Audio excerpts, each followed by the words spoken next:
nacido en Uruguay en 1905, promovió una experiencia educativa basada en el compromiso con la comunidad y la situación histórica de los sectores marginales del Uruguay. Su pedagogía se centró en el interés del niño y de su contexto social, político y económico.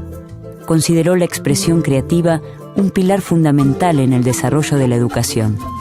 Gesualdo Sosa, escritor y pedagogo, señalaba que el maestro que no asumía un compromiso con la lucha política huía de las responsabilidades culturales de su tiempo, no estando a la altura de su tarea.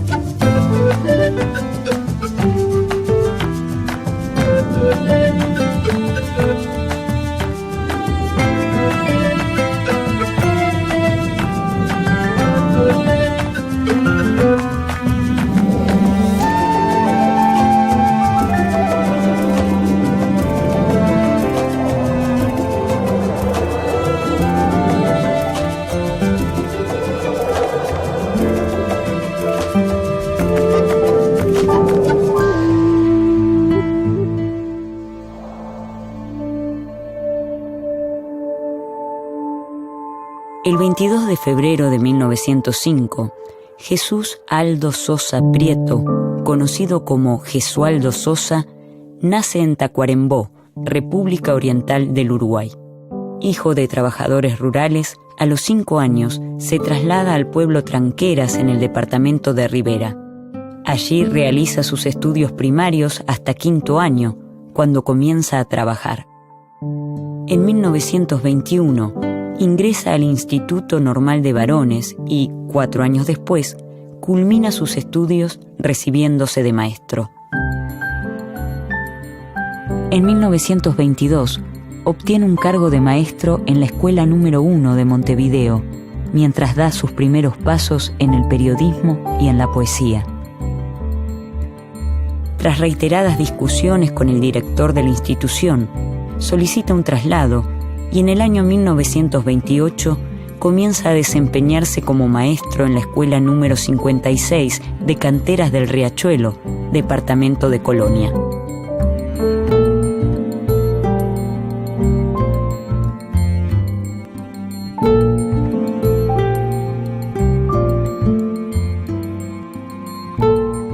Impulsado por la actividad económica del puerto de Buenos Aires, el pueblo de Canteras del Riachuelo lo abastece con piedra y cemento, lo que genera un repentino crecimiento de su población. Los alumnos de la escuela provienen de contextos familiares, sociales y económicos en los que las vidas de los niños son signadas por el hambre, la explotación y el trabajo duro. Que en una pequeña escuela a orillas del río de la Plata, en las canteras del Riachuelo, con muy pocos elementos, en una escuela que tenía realmente muy pocos útiles, que era un local casi ruinoso, él allí pudo hacer una experiencia de escuela nueva, de nuevos métodos, y muchos de los maestros que leyeron ese libro, que fue el testimonio de esa experiencia, dijeron, nosotros también tenemos esos mismos problemas. Gesualdo Sosa contrae matrimonio con María Cristina Serpa, directora de la escuela, quien viene desarrollando una propuesta pedagógica en estrecho vínculo con la comunidad. Gesualdo profundizará esa propuesta para desarrollar su principal experiencia educativa. Él empieza a poner en juego una serie de ideas que él tenía planteado, vinculados justamente con esta cuestión de la importancia que tiene la expresión del niño, ¿no? Entonces él dice, le estamos enseñando algo que en realidad es un recurso expresivo y que si diéramos la oportunidad permitiría que ese niño pudiera expandirse, ¿no? Y de ahí el hecho de que los niños en la escuela escribían poesías, y de hecho uno de sus libros es precisamente una compilación de poesías escritas por sus alumnos. También el dibujo es una parte central, ¿no? Porque él pensaba que los niños en la escuela también podían desarrollar su expresividad a través de otros medios que no fueran exclusivamente el lenguaje. y él entendía que el dibujo podía constituirse también en un medio expresivo importante, ¿no?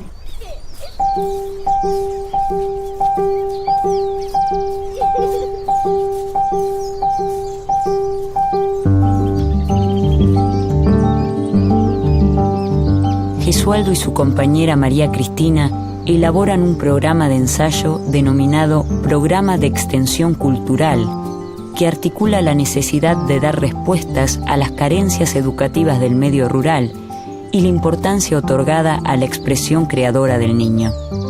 Buscan que la propuesta educativa recupere las condiciones de vida de los alumnos e incluyan, dentro de los estudios escolares, el cálculo aplicado al valor del jornal, el precio de la mercadería o la ganancia de un propietario. Poder, digamos, comprender para él, el interés del niño era poder comprender de algún modo la realidad en la cual el niño estaba viviendo, ¿no? Y eso de algún modo constituía parte de su propuesta. La expresividad propia que contiene, pero al mismo tiempo también el aprender a comprender las injusticias del mundo en el cual ellos estaban viviendo, ¿no?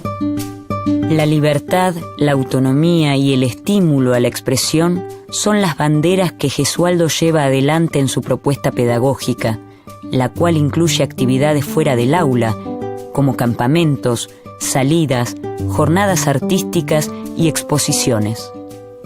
En un trabajo integrado con los alumnos y la comunidad, y bajo la premisa de permitir y desarrollar la expresión creadora de los niños, Gesualdo pone en marcha 2 actividades que organizan la tarea escolar: los centros de interés y el curso de extensión cultural. Los centros de interés se basan en la necesidad de que sean los alumnos quienes decidan cuáles son los temas por estudiar e investigar, mientras que el curso de extensión cultural se fundamenta en la relación entre la escuela y la comunidad. Se explora el entorno natural y social, y la propia escuela se convierte en un centro cultural local. Se realizan en ella representaciones teatrales, festivales y se publica un periódico escolar llamado El Marrón, nombre inspirado en la herramienta utilizada por los trabajadores de la cantera para romper la piedra. Es un estudioso de otros temas que justamente para los que se inspiró también en Simón Rodríguez y en Martí y en Mariátegui, que es el tema de educación y trabajo, de que la escuela debía tener talleres, debía tener huerta, debían los niños educarse no solamente en la parte intelectual, sino que también eso debía estar vertebrado con la parte de educación por el trabajo y por lo manual. Un contexto político caracterizado por el ascenso de los fascismos, la polarización del campo político e intelectual y la Guerra Civil Española afianza la posición política de Gesualdo.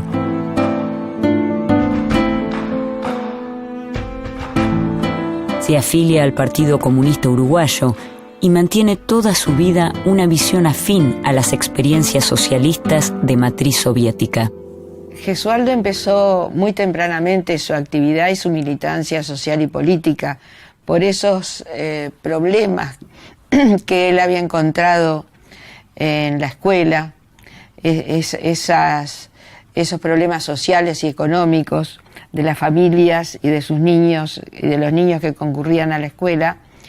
Lo inclinó tempranamente a una gran actividad social y militancia política incluso. En realidad él sentía que el sistema capitalista era el que producía esta escuela, y esta escuela lo que producía era justamente individuos de alguna manera, a ver, la expresión, porque no son individuos alienados, digamos, en algún punto podría utilizar la categoría de alienación, pero individuos frustrados o individuos en el cual sus posibilidades humanas no se pudieron desarrollar. Por eso él siempre fue un militante sindical también, que participó en distintos eventos muy importantes, en congresos latinoamericanos, uno de ellos en Argel, que fue en el año 1966, donde representó a los maestros latinoamericanos en una asamblea de la FICE, que era la Federación Internacional de Educadores.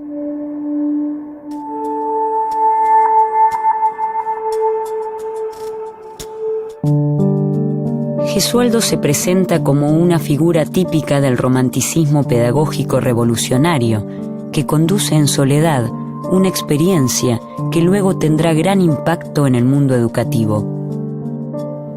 Siente la artificialidad de la tarea escolar en un medio al que califica de rural y pobre. En 1935, basado en la experiencia de canteras del Riachuelo, publica Vida de un maestro. La escuela, nuestra escuela, qué gran mentira de la que soy cómplice. Tómense notas, biografías, perfiles, háganse comparaciones, escalas, estadísticas, para ir a parar a jugar al truco en el boliche a los 13 años. Tremenda mentira la de esta escuela falsa. Hoy tenemos registro, de alguna manera, podemos recuperar la experiencia de canteras de Riachuelo. ¿Por qué? Porque él escribe justamente este libro que es Vida de un maestro. Y esto fue realmente un impacto, porque no solamente interesó a los maestros, sino también al público en general. Y se convirtió extrañamente en un bestseller. En realidad es una novela pedagógica y él dice que es una novela autobiográfica, pero no una novela que relata la biografía del maestro, sino de la autobiografía de la escuela, donde los personajes de la novela son los personajes de sus alumnos. ¿Por qué interesó tanto a los maestros? Porque los maestros en ese momento estaban en una búsqueda de cambios de la pedagogía y de renovación de los métodos pedagógicos que se estaban usando hasta ese momento. Y el libro es interesante hasta desde el punto de vista de la escritura, porque si uno se pone a pensar, digamos, la manera que él transmite su experiencia es muy vívida y también y es muy respetuosa de sus alumnos, ¿no? Sus alumnos son, de alguna manera, parte de los personajes de esta historia. En Vida de un maestro cuenta la visita a la fábrica Kasdorf de productos lácteos que existía en Colonia en ese momento y que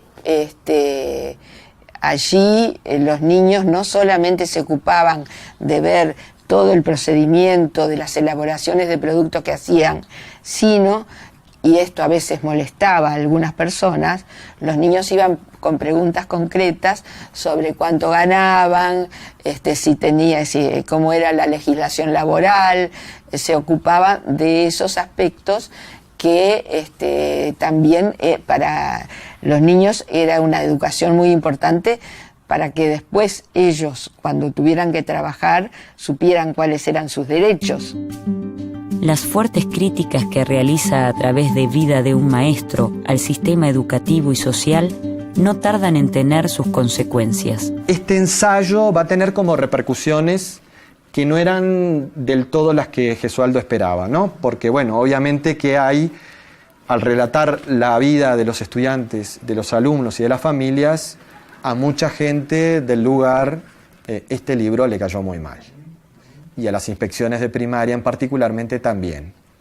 Y esto por una serie de acción, digamos, también situaciones poco felices llevan a que, digamos, finalmente Gesualdo termine siendo expulsado de la escuela, ¿no? Después de Vida a un maestro, el segundo tomo de Vida a un maestro es Fuera de la escuela, que es el segundo, digamos, la continuación de alguna manera de la novela pedagógica, pero ya de alguna forma una experiencia que había concluido y abre como una nueva etapa. Gesualdo se va de Cantera de Riachuelo y bueno, y también termina separándose de su compañera, que era la directora de la escuela, ¿no?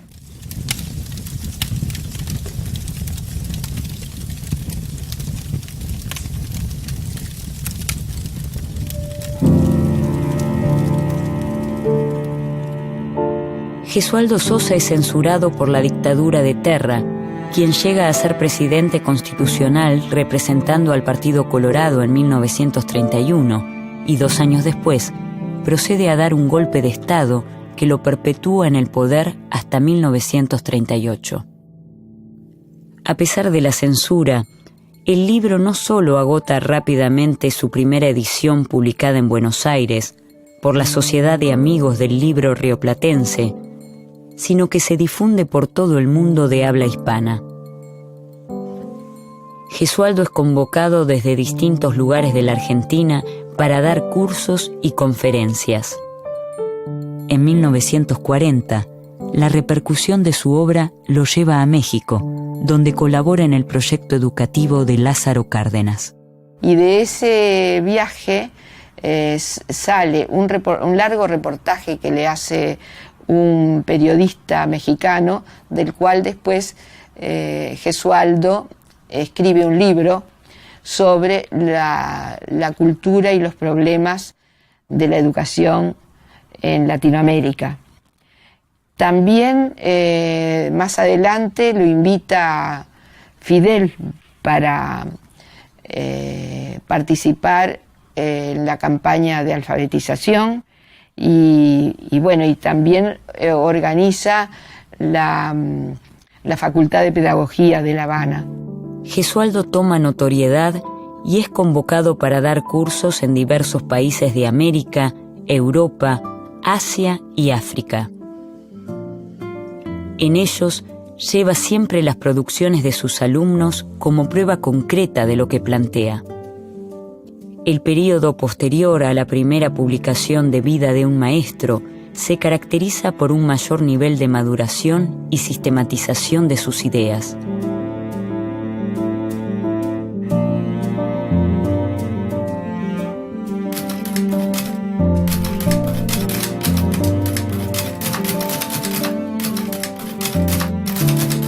En 1950 publica La expresión creadora del niño, donde desarrolla teorías articuladas con ciertas posiciones afines a la denominada Escuela Nueva, una propuesta en auge en la primera mitad del siglo XX.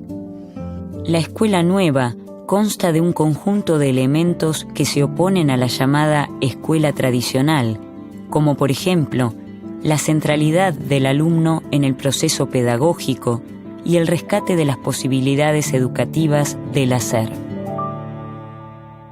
Él plantea de alguna manera, hace una interpretación muy particular de la Escuela Nueva y de la propuesta de la Escuela Nueva, de la cual el eje, en el cual él se ubica es la importancia de la expresividad.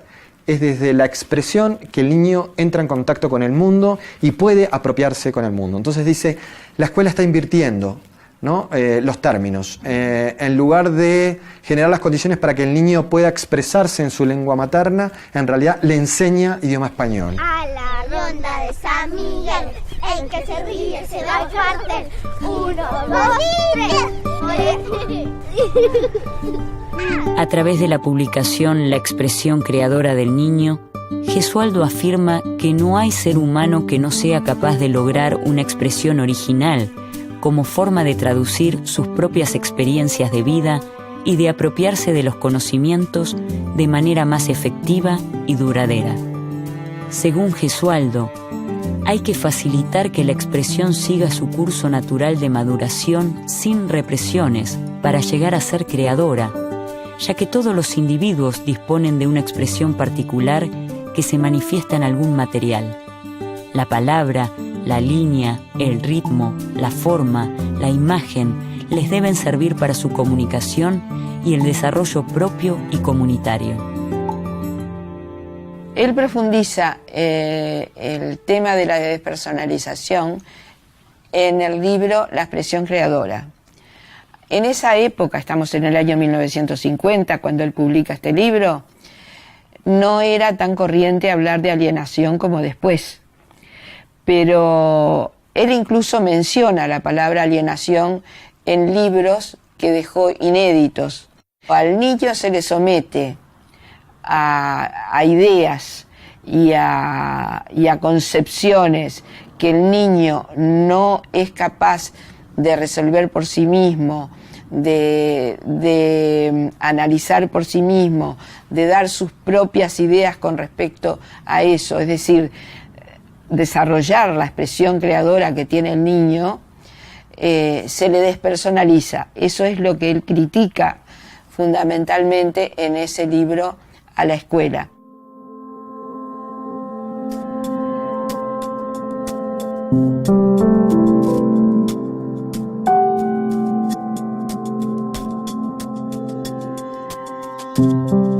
Cuanto mayores vayan siendo sus medios para expresarse y más limitados los horizontes de sus posibilidades para hacerlo, mayores perturbaciones generales experimentará su psique, mayor disipación mostrará en lo que realiza, porque el niño tiene que encontrar, en alguna forma, una vía de descarga para sus complejos expresivos, que no son menores que ningunos otros. Entre 1961 y 1962 reside en Cuba, donde colabora como asesor en campañas de alfabetización. Es el año 1973 y Uruguay sufre un nuevo golpe de Estado. El presidente Juan María Bordaberry firma, junto a los ministros de Defensa e Interior, el decreto de disolución del Parlamento. Es el presidente elegido constitucionalmente quien, a través de un autogolpe, se convierte en dictador. Esta etapa coincide con un ciclo de dictaduras en toda Latinoamérica, principalmente en el Cono Sur. La obra de Gesualdo se prohíbe nuevamente y es obligado a alejarse de la escena política uruguaya. En 1982, Gesualdo Sosa muere en Montevideo sin llegar a ver el retorno de la democracia en su país.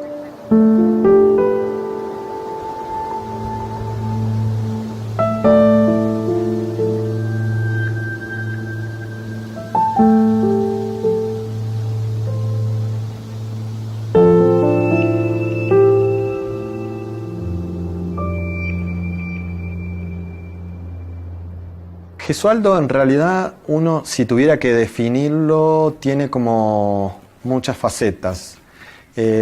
Gesualdo por un lado, es un maestro, inicia su vida y su contacto con la cultura a través de la enseñanza, digamos, tempranamente se recibe como maestro. Pero después trasciende ampliamente, digamos, ese registro como maestro, se convierte en pedagogo, se convierte en historiador de la educación y también en poeta. Es muy importante, creo yo, en este momento, recordar a estos educadores latinoamericanos, en este momento en que hay tanta preocupación e interés por los problemas educativos. Y justamente Gesualdo yo creo que tiene mucho para decirnos todavía hoy. Maestro, pedagogo y pionero en la educación por el arte, sus pensamientos y acciones siguen vigentes y nos interpelan al demostrar que es posible pensar la educación partiendo de la realidad política, social y económica de cada alumno, procurando atender las distintas inquietudes e incorporar las iniciativas de cada niño o niña que asiste a la escuela.